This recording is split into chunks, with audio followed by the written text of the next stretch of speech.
Why didn't they ask Evans? Chapter 25. Mr. Spragg talks. At last she stammered, "How did you find out?" It was not at all what she meant to say. She could, in fact, have bitten out her tongue for stupidity a moment later, but the words had been said, and Mr. Spragg would have been no lawyer had he failed to perceive that they contained an admission. "So you know something of this business, Lady Frances?" "Yes." She paused, drew a deep breath, and said, "The whole thing is really my doing, Mr. Spragg." "I am amazed." There was a struggle in his voice. The outraged lawyer was at war with the fatherly family solicitor. "How did this come about?" "It was just a joke," said Frankie weakly. We wanted something to do." "And who had the idea of passing himself off as me?" Frankie looked at him, her wits working once more, and made a rapid decision. "It was the young Duke of—" She broke off. "No, I really mustn't mention names. It isn't fair." But she knew that the tide had turned in her favour. It was doubtful if Mr. Spragg could have forgiven a mere vicar's son such audacity, but his weakness for noble names led him to look softly on the impertinences of a duke. His benign manner returned. "Oh, you bright young people, you bright young people. What trouble you land yourselves in! You would be surprised, Lady Frances, at the amount of legal complication that may ensue from an apparently harmless practical joke, determined upon the spur of a moment. Just high spirits, but sometimes extremely difficult to settle out of court." "I think you're too marvellous, Mr. Spragg. I do, really. Not one person in 1,000 would have taken it as you've done. I feel really terribly ashamed." "Ah, well, no, Lady Frances." "But I do. I suppose it was the Rivington woman. What exactly did she tell you?" "I think I have the letter here. I opened it only half an hour ago." Frankie held out a hand, and Mr. Spragg put the letter into it with an air of one saying, "There, see for yourself what your foolishness has led you into." "Dear Mr. Spragg," Mrs. Rivington had written, "it's really too stupid of me, but I've just remembered something that might have helped you the day you called on me. Alan Carstairs mentioned that he was going to a place called Chipping Somerton. I don't know whether this will be of any help to you. I was so interested in what you told me about the Maltravers case. With kind regards, yours sincerely, Edith Rivington." "You can see that the matter might have been very grave," said Mr. Spragg severely, but with a severity tempered by benevolence. "I took it that some extremely questionable business was afoot, whether connected with the Maltravers case or with my client, Mr. Carstairs." "Was Alan Carstairs a client of yours?" "He was. He consulted me when he was last in England a month ago. You know Mr. Carstairs, Lady Frances?" "I think I may do." "A most attractive personality. He brought quite a breath of the wide-open spaces into my office." "He came to consult you about Mr. Savage's will, didn't he?" "Ah, so it was you who advised him to come to me. He couldn't remember just who it was. I'm sorry I couldn't do more for him." "Just what did you advise him to do? Or would it be unprofessional to tell me?" "Not in this case. My opinion was that there was nothing to be done. Nothing, that is, unless Mr. Savage's relatives were prepared to spend a lot of money on fighting the case, which I gather they were not prepared, or indeed in a position to do. I never advise bringing a case into court unless there is every hope of success. The law, Lady Frances, is an uncertain animal. It has twists and turns that surprise the non-legal mind. Settle out of court has always been my motto." The whole thing was very curious. She had a little of the sensation of walking barefoot over a floor covered with tin tacks. At any moment she may step on one, and the game would be up. "Such cases are less uncommon than you might think." "Cases of suicide?" "Oh, no, I meant cases of undue influence. Mr. Savage was a hard-headed businessman, and yet he was clearly as wax in this woman's hands. I've no doubt she knew her business thoroughly. I wish you'd tell me the whole story properly. Mr. Carstairs, well, he was so heated I never seemed to get the thing completely right. Well, the case was extremely simple. I can run over the facts to you. They are accessible to everyone. There is no objection to my doing so. Do tell me about it.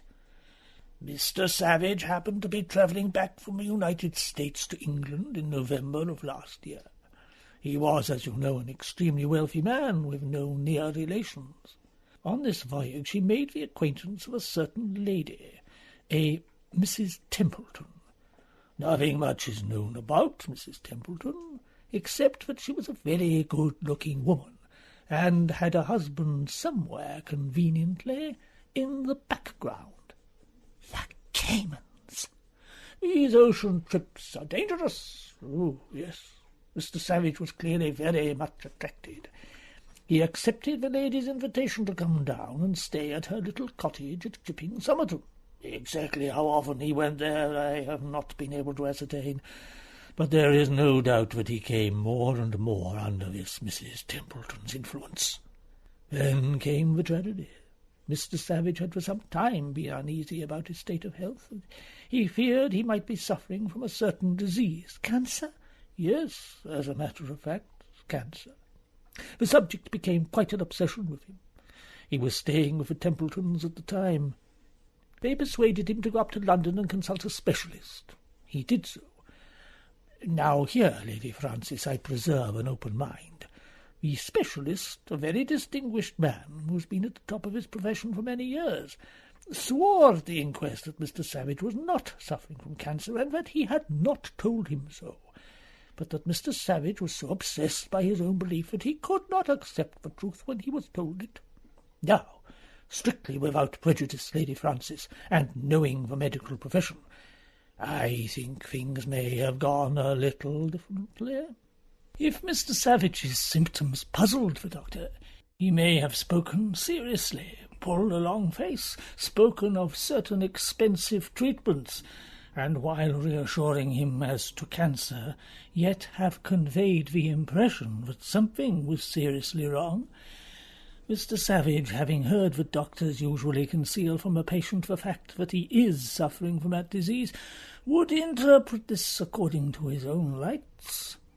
The doctor's reassuring words were not true. He had got the disease. He thought that he had. Anyway, Mr. Savage came back to Chipping Somerton in a state of great mental distress. He saw ahead of him a painful and lingering death. I understand some members of his family had died of cancer, and he determined not to go through what he had seen them suffer. He sent for a solicitor, a very reputable member of an eminently respectable firm, and the latter drew up a will, there and then, which Mr. Savage signed, and which he then delivered over to the solicitor for safekeeping. On that same evening Mr. Savage took a large overdose of chloral, leaving a letter behind in which he explained that he preferred a quick and painless death to a long and painful one. By his will, Mr. Savage left the sum of £700,000 free of legacy duty to Mrs. Templeton, and the remainder to certain specified charities. Mr. Spragg leaned back in his chair. He was now enjoying himself. The jury brought in the usual sympathetic verdict of suicide while of unsound mind. But I do not think that we can argue from that he was necessarily of unsound mind when he made the will. I do not think that any jury would take it so. The will was made in the presence of a solicitor in whose opinion the deceased was undoubtedly sane and in possession of his senses. Now, nor do I think we can prove undue influence. Mr. Savage did not disinherit anyone near and dear to him. His only relatives were distant cousins whom he seldom saw. They actually lived in Australia, I believe. Mr. Carstairs' contention was that such a will was completely uncharacteristic of Mr. Savage, Mr. Savage had no liking for organised charities, and had always held very strong opinions as to money passing by blood relationship. However, Mr. Carstairs had no documentary proof of these assertions, and, as I pointed out to him, men change their opinions. In contesting such a will, there would be the charitable organisations to deal with as well as Mrs. Templeton. Also, the will had been admitted to probate. There was no fuss made at the time. As I say, Mr. Savage's relatives were not living in this country, and they knew very little about the matter. It was Mr. Carstairs who took the matter up. He returned from a trip into the interior of Africa, gradually learnt the details of this business, and came over to this country to see if something could be done about it. I was forced to tell him that in my view there was nothing to be done. Possession is 9 points of the law, and Mrs. Templeton was in possession. Moreover, she'd left the country and gone, I believe, to the south of France to live. She refused to enter into any communication on the matter. I suggested getting counsel's opinion, but Mr. Carstairs decided that it was not necessary, and took my view that there was nothing to be done, or at least took my opinion that whatever might have been done at the time, and in my opinion that was exceedingly doubtful, it was too late now to do it. I see. And nobody knows anything about this, Mrs. Templeton? Mr. Spragg shook his head and pursed his lips. A man like Savage, with his knowledge of life, ought to have been less easily taken in. But Mr. Spragg shook his head sadly, as a vision of innumerable clients who ought to have known better, and who had come to him to have their cases settled out of court, passed across his mind. Frankie rose. Men are extraordinary creatures. She held out her hand. Goodbye, Mr. Spragg. And you've been wonderful, simply wonderful. I feel too ashamed. You bright young people, you must be more careful, said Mr. Spragg, shaking his head at her. You've been an angel. She squeezed his hand fervently and departed. Mr. Spragg sat down again before his table. He was thinking, the young Duke of... There were only 2 dukes who could be so described. Which was it? He picked up a peerage. Chapter 26. Nocturnal Adventure. The inexplicable absence of Moira worried Bobby more than he cared to admit. He told himself repeatedly that it was absurd to jump to conclusions, that it was fantastic to imagine that Moira had been done away with in a house full of possible witnesses, that there were probably some perfectly simple explanation, and that at the worst she could only be a prisoner in the Grange. That she had left Staveley of her own free will, Bobby did not for 1 minute believe. He was convinced that she would never have gone off like that without sending him word or explanation. Besides, she'd stated emphatically that she'd nowhere to go. No, the sinister Dr. Nicholson was at the bottom of this. Somehow or other he must have become aware of Moira's activities, and this was his countermove. Somewhere within the sinister walls of the Grange, Moira was a prisoner, unable to communicate with the outside world. But she might not remain a prisoner long. Bobby believed implicitly every word Moira had uttered. Her fears were neither a result of a vivid imagination nor yet of nerves. They were simple, stark truth. Nicholson meant to get rid of his wife. Several times his plans had miscarried. Now, by communicating her fears to others, she had forced his hand. He must act quickly, or not at all. Would he have the nerve to act? Bobby believed he would. He must know that even if these strangers had listened to his wife's fears, they had no evidence. Also, he would believe that he only had Frankie to deal with. It was possible that he might have suspected her from the first. His pertinent questioning as to her accident seemed to point to that. But as Lady Frances's chauffeur, Bobby did not believe that he himself was suspected of being anything other than he appeared to be. Yes, Nicholson would act. Moira's body would probably be found in some district far from Staveley. It might perhaps be washed up by the sea, or it might be found at the foot of a cliff. The thing would appear to be, Bobby was almost sure, an accident. Nicholson specialized in accidents. Nevertheless, Bobby believed that the planning and carrying out of such an accident would need time. Not much time, but a certain amount. Nicholson's hand was being forced. He had to act quicker than he anticipated. It seemed reasonable to suppose that 24 hours at least must elapse before he could put any plan into operation. Before that interval had elapsed, Bobby meant to have found Moira if she were in the Grange. After he'd left Frankie in Brook Street, he started to put his plan into operation. He judged it wise to give the Mews a wide berth. For all he knew, a watch might be being kept on it. As Hawkins, he believed himself to be still unsuspected. Now Hawkins, in turn, was about to disappear. That evening, a young man with a moustache, dressed in a cheap dark blue suit, arrived at the bustling little town of Ambledever. The young man put up in a hotel near the station, registering as George Parker. Having deposited his suitcase there, he strolled out and entered into negotiations for hiring a motorcycle. At 10 o'clock that evening, a motorcyclist in cap and goggles passed through the village of Staveley and came to a halt at the deserted part of the road not far from the Grange. Hastily shoving the bicycle behind some convenient bushes, Bobby looked up and down the road. It was quite deserted. Then he sauntered along the wall till he came to a little door. As before, it was unlocked. With another look up and down the road to make sure he was not observed, Bobby slipped quietly inside. He put his hand into the pocket of his coat where a bulge showed under the presence of his service revolver. The feel of it was reassuring. Inside the grounds of the Grange, everything seemed quiet.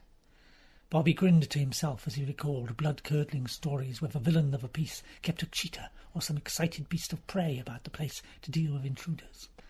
Dr. Nicholson seemed content with mere bolts and bars, and even there he seemed to be somewhat remiss. Bobby felt certain that little door should not have been left open. As for villain of the piece, Dr. Nicholson seemed regrettably careless.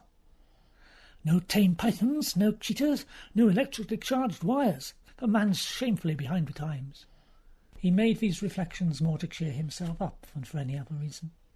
Every time he thought of Moira, a quick constriction seemed to tighten round his heart. Her face rose in the air before him, the trembling lips, the wide, terrified eyes. It was just about here he'd first seen her in the flesh. A little thrill ran through him as he remembered how he'd put his arm round her to steady her. Moira, where was she now? What had that sinister doctor done with her? If only she was still alive. She must be. I'm not going to think anything else. He made a careful reconnaissance round the house. Some of the upstairs windows had lights in them, and there was one lighted window on the ground floor. Towards this window Bobby crept. The curtains were drawn across it, but there was a slight chink between them.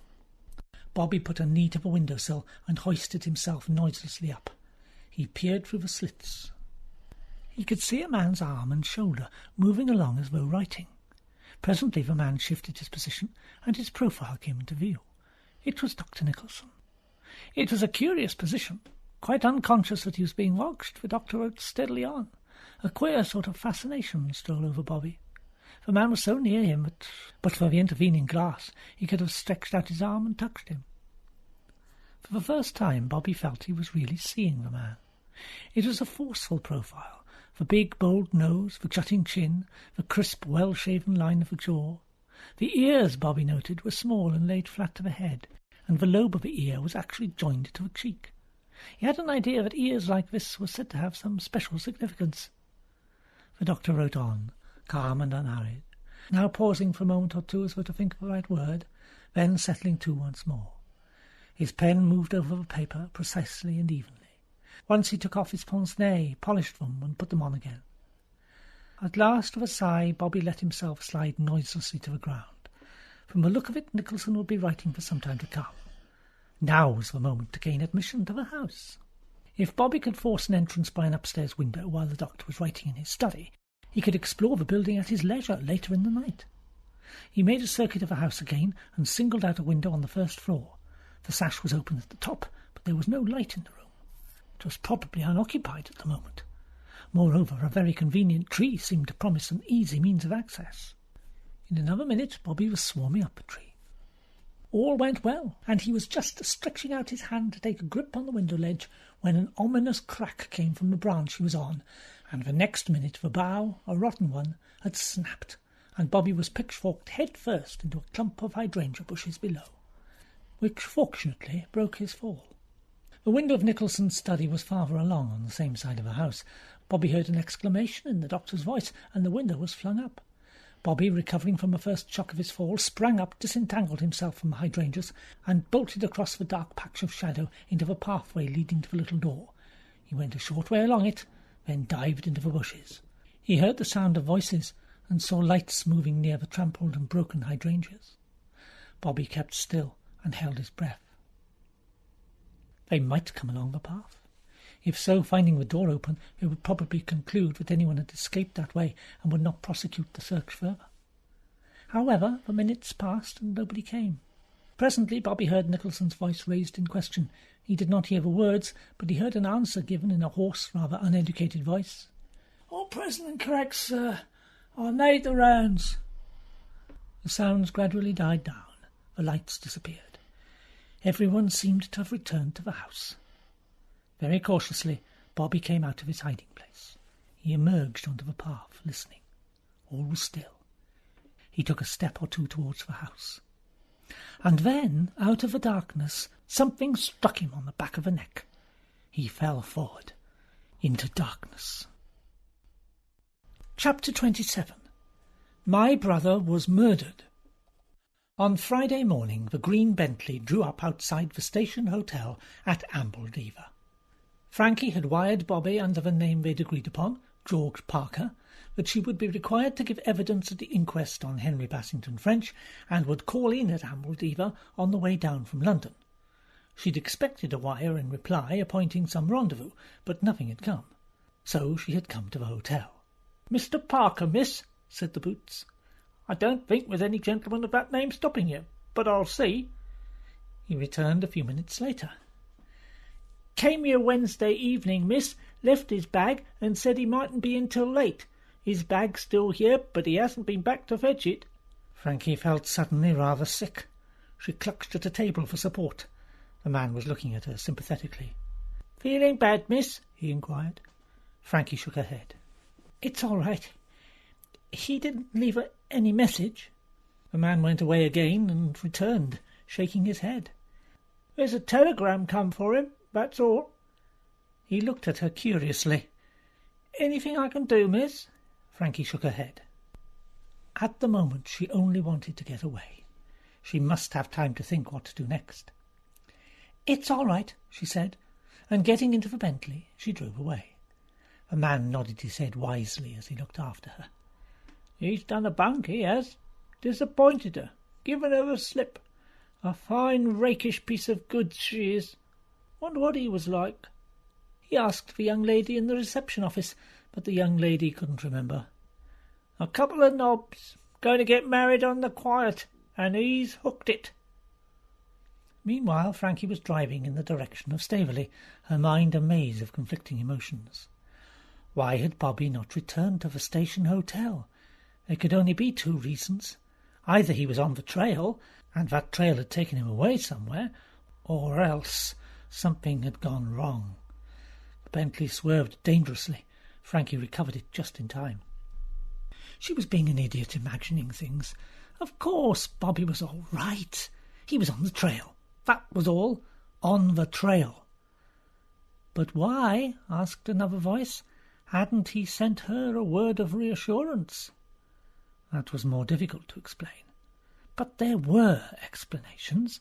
Difficult circumstances, no time or opportunity. Bobby would know that she, Frankie, wouldn't get the wind up about him. Everything was all right, bound to be. The inquest passed like a dream. Roger was there, and Sylvia, looking quite beautiful in her widow's weeds. She made an impressive figure, and a moving one. Frankie found herself admiring her as though she were admiring a performance at a theatre. The proceedings were very tactfully conducted. The Bassington Frenches were popular locally, and everything was done to spare the feelings of the widow and the brother of the dead man. Frankie and Roger gave their evidence, Dr. Nicholson gave his, the dead man's farewell letter was produced. The thing seemed over in no time, and the verdict given, suicide while of unsound mind. The sympathetic verdict, as Mr. Spragg had called it. The two events connected themselves in Frankie's mind. Two suicides while of unsound mind. Was there, could there be a connection between them? But this suicide was genuine enough, she knew, for she'd been on the scene. Bobby's theory of murder had to be dismissed as untenable. Dr. Nicholson's alibi was cast iron, vouched for by the widow herself. Frankie and Dr. Nicholson remained behind after the other people departed, the coroner having shaken hands with Sylvia and uttered a few words of sympathy. "I think there are some letters for you, Frankie dear," said Sylvia. "You won't mind if I leave you now and go and lie down? It's been so awful." She shivered and left the room. Nicholson went with her, murmuring something about a sedative. Frankie turned to Roger. "Roger, Bobby's disappeared." "Disappeared?" "Yes." "Where? How?" Frankie explained in a few rapid words. "And he's not been seen since?" "No. What do you think?" "Well, I don't like the sound of it." "Oh, you don't think?" "Well, it may be all right, but... Here comes Nicholson." The doctor entered the room with his noiseless tread. He was rubbing his hands together and smiling. "Well, that went off very well indeed. Dr. Davidson was most tactful and considerate. We may consider ourselves very lucky to have had him as our local coroner." "I suppose so." "It makes a lot of difference, Lady Frances. The conduct of an inquest is entirely in the hands of the coroner. He has wide powers. He can make things easy or difficult as he pleases. In this case, everything went off perfectly." "A good stage performance, in fact," said Frankie in a hard voice. Nicholson looked at her in surprise. "I know what Lady Frances is feeling," said Roger. "I feel the same. My brother was murdered, Dr. Nicholson." He was standing behind the other and did not see, as Frankie did, the startled expression that sprang into the doctor's eyes. "I mean what I say. The law may not regard it as such, but murder it was. The criminal brutes who induced my brother to become a slave to that drug murdered him just as truly if they'd struck him down." He'd moved a little, and his angry eyes now looked straight into the doctor's. "I mean to get even with them," he said, and the words sounded like a threat. Dr. Nicholson's pale blue eyes fell before his. He shook his head sadly. "I cannot say I disagree with you. I know more about drug-taking than you do, Mr. Bassington French, and to induce a man to take drugs is indeed a most terrible crime." Ideas were whirling through Frankie's head, one idea in particular. "It can't be," she was saying to herself. "That would be too monstrous. And yet his whole alibi depends on her word. But in that case—" She roused herself to find Nicholson speaking to her. "You came down by car, Lady Frances? No accident this time?" Frankie felt she simply hated that smile. "No. I think it's a pity to go in too much for accidents, don't you?" She wondered if she imagined it, or whether his eyelids really flickered for a moment. "Perhaps your chauffeur drove you this time." "My chauffeur has disappeared." She looked straight at Nicholson. "Indeed?" "He was last seen heading for the Grange." "Oh, really? Have I some attraction in the kitchen? I can hardly believe it." "At any rate, that is where he was last seen." "You sound quite dramatic. Possibly you're paying too much attention to local gossip. Local gossip is very unreliable. I have heard the wildest stories. I have even had a story brought to my ears that my wife and your chauffeur had been seen talking together down by the river. He was, I believe, a very superior young man, Lady Frances." "Is that it?" thought Frankie. "Is he going to pretend his wife has run off with my chauffeur? Is that his little game? Hawkins is quite above the average chauffeur." "So it seems." He turned to Roger. "I must be going. Believe me, all my sympathies are with you and Mrs. Bassington French." Roger went out into the hall with him. Frankie followed. On the hall table were a couple of letters addressed to her. One was a bill, the other... Her heart gave a leap. The other was in Bobby's handwriting. Nicholson and Roger were on the doorstep. She tore it open. "Dear Frankie, I'm on the trail at last. Follow me as soon as possible to Chipping Summerton. You'd better come by train, not by car. The Bentley's too noticeable. The trains aren't too good, but you can get here all right. You're to come to a house called Tudor Cottage. I'll explain to you just how exactly to find it. Don't ask the way." Here followed some minute directions. "Have you got that clear? Don't tell anyone." This was heavily underlined. "No one at all. Yours ever, Bobby." Frankie crushed the letter excitedly in the palm of her hand. So it was all right. Nothing dreadful had overtaken Bobby. He was on the trail, and by a coincidence on the same trail as herself. She'd been to Somerset House to look up the will of John Savage. Rose Emily Templeton was given as the wife of Edgar Templeton of Tudor Cottage, Chipping Summerton, and that again had fitted in with the open ABC in the St. Leonard's Garden House. Chipping Summerton had been one of the stations on the open page. The Caymans had gone to Chipping Summerton. Everything was falling into place. They were nearing the end of the chase. Roger Bassington French turned and came towards her. "Anything interesting in your letter?" For a moment Frankie hesitated. Surely Bobby'd not meant Roger when he said not to tell anybody? Then she remembered the heavy underlining. Remembered, too, her own recent monstrous idea. If that were true, Roger might betray them both in all innocence. She dared not hint to him her own suspicions. So she made up her mind and spoke. "No, nothing at all." She was to repent her decision bitterly before 24 hours had passed. And more than once in the course of the next few hours did she bitterly regret Bobby's dictum that the car was not to be used. Chipping Summerton was no very great distance as the crow flies, but it involved changing 3 times, with a long dreary wait at a country station each time. And to one of Frankie's impatient temperament, this slow method of procedure was extremely hard to endure with fortitude. Still, she felt bound to admit that there was something in what Bobby had said. The Bentley was a noticeable car. Her excuses for leaving it at Merraway had been of the flimsiest order, but she'd been unable to think of anything brilliant on the spur of the moment.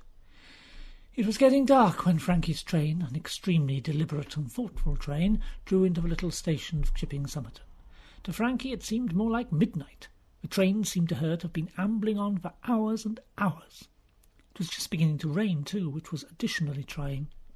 Frankie buttoned up her coat to her neck, took a last look at Bobby's letter by the light of the station lamp, got the directions clearly in her head, and set off. The instructions were quite easy to follow. Frankie saw the lights of the village ahead, and turned off to the left up a lane which led steeply uphill. At the top of the lane she took the right-hand fork, and presently saw the little cluster of houses that formed the village lying below her and a belt of pine trees ahead. Finally she came to a neat wooden gate, and, striking a match, saw Tudor Cottage written on it. There was no one about. Frankie slipped up the latch and passed inside.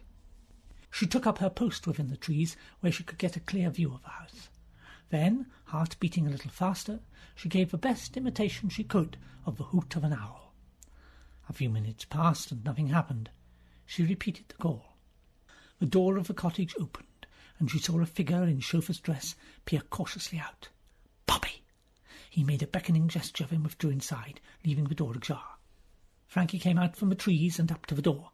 There was no light in any window. Everything was perfectly dark and silent. Frankie stepped gingerly over the threshold into a dark hall. She stopped, peering about her. "Bobby?" It was her nose that gave her warning. Where had she known that smell before? That heavy, sweet odour. Just as her brain gave the answer, chloroform, strong arms seized her from behind. She opened her mouth to scream, and a wet pad was clapped over it. The sweet, cloying smell filled her nostrils. She fought desperately, twisting and turning, kicking, but it was of no avail. Despite the fight she put up, she felt herself succumbing. There was a drumming in her ears. She felt herself choking. And then she knew no more. Chapter 28. At the 11th hour. When Frankie came to herself, the immediate reactions were depressing. There is nothing romantic about the after-effects of chloroform. She was lying on an extremely hard wooden floor, and her hands and feet were tied. She managed to roll herself over, and her head nearly collided violently with a battered coal-box. Various distressing events then occurred. A few minutes later, Frankie was able, if not to sit up, at least to take notice. Close at hand, she heard a faint groan. She peered about her. As far as she could make out, she seemed to be in some kind of attic. The only light came from a skylight in the roof, and at this moment there was very little of that. In a few moments it would be quite dark. There were a few broken pictures lying against the wall, a dilapidated iron bed and some broken chairs, and the coal scuttle before mentioned. The groan seemed to have come from a corner. Frankie's bonds were not very tight. They permitted motion of a somewhat crab-like type, and she wormed her way across the dusty floor. "Bobby!" Bobby it was, also tied hand and foot. In addition, he had a piece of cloth bound round his mouth. This he had almost succeeded in working loose. Frankie came to his assistance. In spite of being bound together, her hands were still of some use, and a final, vigorous pull with her teeth finally did the job. Rather stiffly, Bobby managed to ejaculate, "Frankie! I'm glad we're together, but it does look as though we've been had for mugs. I suppose it's what they call a fair cop. How did they get you? Was it after you wrote the letter to me?" "What letter? I never wrote any letter." "Oh, I see. What an idiot I've been. And all that stuff in it about not telling a soul. Look here, Frankie. I'll tell you what happened to me, and then you carry on the good work and tell me what happened to you." He described his adventures at the Grange and their sinister sequel. "I came to in this beastly hole. There was some food and drink on the tray. I was frightfully hungry. I had some. I think it must have been doped. I fell asleep almost immediately. What day is it? Friday. I was knocked out on Wednesday evening. Dash it all, I've been pretty well unconscious the whole time. Tell me what happened to you." Frankie recounted her adventures, beginning with the story she had heard from Mr. Spragg, and carrying on until she thought she recognised Bobby's figure in the doorway. "And then they chloroformed me. Oh, Bobby, I've just been sick in a coal bucket." "I call that very resourceful of you, Frankie, with your hands tied and everything. The thing is, what are we going to do now? We've had it our own way for too long. Now the tables are turned." "If only I'd told Roger about your letter. I did think of it and wavered. And then I decided to do exactly what you said and tell nobody at all. With the result that no one knows where we are.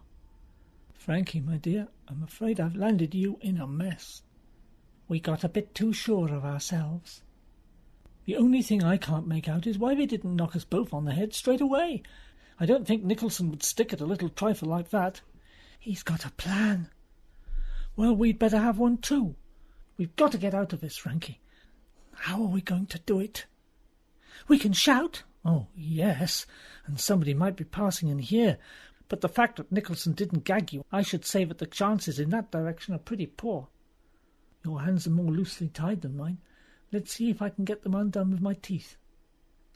The next 5 minutes were spent in a struggle that did credit to Bobby's dentist. "Extraordinary how easy these things sound in books. I don't believe I'm making the slightest impression." "You are. It's loosening. Look out, someone's coming." She rolled away from him. A step could be heard mounting a stair, a heavy, ponderous tread. A gleam of light appeared under the door. Then there was the sound of a key being turned in the lock. The door swung slowly open. "And how are my 2 little birds?" said the voice of Dr. Nicholson. He carried a candle in one hand, and though he was wearing a hat pulled down over his eyes, and a heavy overcoat with a collar turned up, the voice would have betrayed him anywhere. His eyes glittered palely behind the strong glasses. He shook his head at them playfully. "Unworthy of you, my dear young lady, to fall into the trap so easily." Neither Bobby nor Frankie made any reply. The honours of the situation so obviously lay with Nicholson, it was difficult to know what to say. Nicholson put the candle down on a chair. "At any rate, let me see if you are comfortable." He examined Bobby's fastenings and nodded his head approvingly. Then he passed on to Frankie. He shook his head. As they truly used to say to me in my youth, fingers were made before forks, and teeth were used before fingers. Your young friend's teeth, I see, have been active. A heavy, broken-backed oak chair was standing in a corner. Nicholson picked up Frankie, deposited her on the chair, and tied her securely to it. "Not too uncomfortable, I trust." "Well, it's not for long." Frankie found her tongue. "What are you going to do with us?" Nicholson walked to the door and picked up his candle. "You taunted me, Lady Frances, with being too fond of accidents. Perhaps I am. At any rate, I am going to risk one more accident." "What do you mean?" "Shall I tell you?" "Yes, I think I will. Lady Frances Derwent, driving her car, her chauffeur beside her, mistakes a turning and takes a disused road leading to a quarry. The car crashes over the edge. Lady Frances and her chauffeur are killed." There was a slight pause. Then Bobby said, "But we mightn't be. Plans go awry sometimes. One of yours did down in Wales." "Your tolerance of morphia was certainly very remarkable, and from one point of view, regrettable. But you need have no anxiety on my behalf this time. You and Lady Frances will be quite dead when your bodies are discovered." Bobby shivered in spite of himself. There had been a queer note in Nicholson's voice. It was the tone of an artist contemplating a masterpiece. He really enjoys it. He was not going to give Nicholson further cause for enjoyment if he could help it. He said in a casual tone of voice, "You're making a mistake, especially where Lady Frances is concerned." "Yes, in that very clever letter you forged, you told me to tell nobody.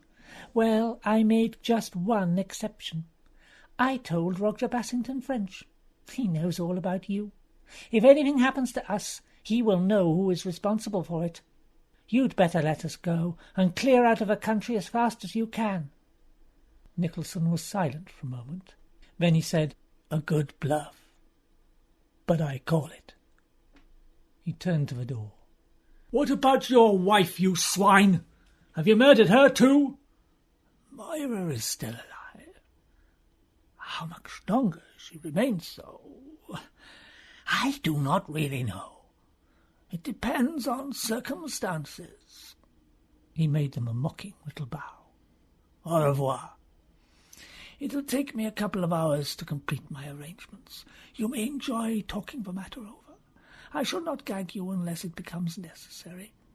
You understand? Any calls for help, and I return and deal with the matter." He went out and closed and locked the door behind him. "It isn't true. It can't be true. These things don't happen." But he could not help feeling that they were going to happen to him and Frankie. "In books there's always an 11th-hour rescue." But she was not feeling very hopeful. In fact, her morale was decidedly low. The whole thing's so impossible, so fantastic. Nicholson himself was absolutely unreal. I wish an 11th-hour rescue was possible, but I can't see who's going to do it. If only I'd told Roger. Perhaps in spite of everything, Nicholson believes you have. No, the suggestion didn't go down at all. The man's too damned clever. He's been too clever for us. Do you know what annoys me most about this business, Frankie? No? What? That even now, when we're going to be hurled into the next world, we still don't know who Evans is. Let's ask him. A last-minute boon, you know. He can't refuse to tell us. I agree with you. I simply can't die without having my curiosity satisfied. Do you think we ought to yell for help? Sort of last chance? About the only chance we've got? Not yet. In the first place, I don't believe anyone would hear. He'd never risk it otherwise.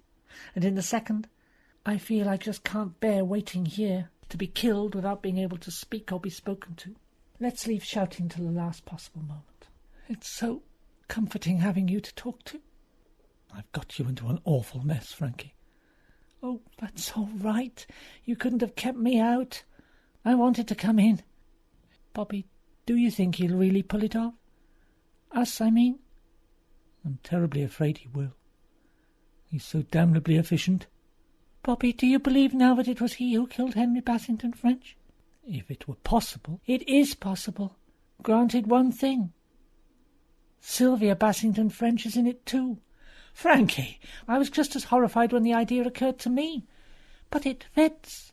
Why was Sylvia so dense about the morphia? Why did she resist so obstinately when we wanted her to send her husband away somewhere else instead of the Grange? And then she was in the house when the shot was fired.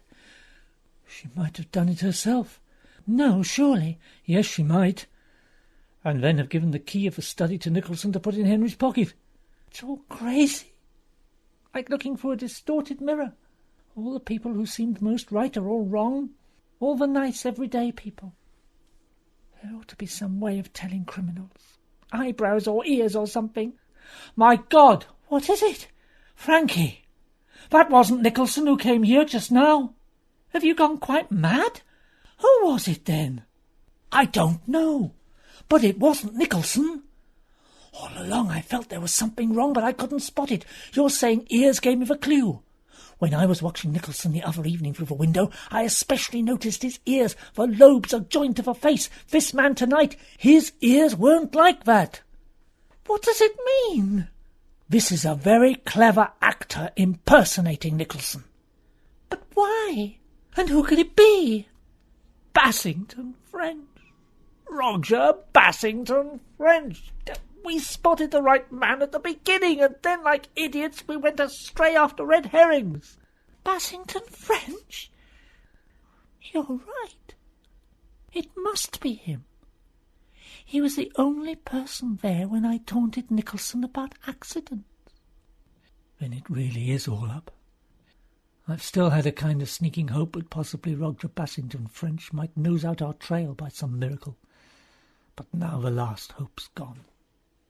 Moira's a prisoner. You and I are tied hand and foot. Nobody's the least idea where we are. Game's up, Frankie. As he finished speaking, there was a sound overhead. The next minute, with a terrific crash, a heavy body fell through the skylight. It was too dark to see anything. "What the devil?" began Bobby. From amidst a pile of broken glass, a voice spoke. Bobby? Well, I'm damned, said Bobby. It's Badger!